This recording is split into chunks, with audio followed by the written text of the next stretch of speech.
Ești a mea, și așa vei fi mereu. Chiar din prima zi am fost un sufletul și eu.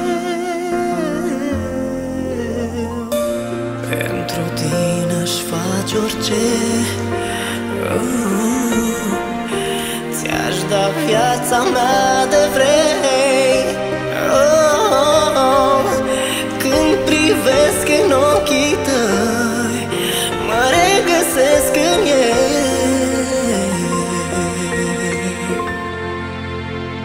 Cât de frumoasă ești astă seară, te văd de parcă ar fi prima oară. Azi toată ființa mea te cheamă, locul tău e în viața mea. Cât de frumoasă ești astă seară, ți-o spun deși nu e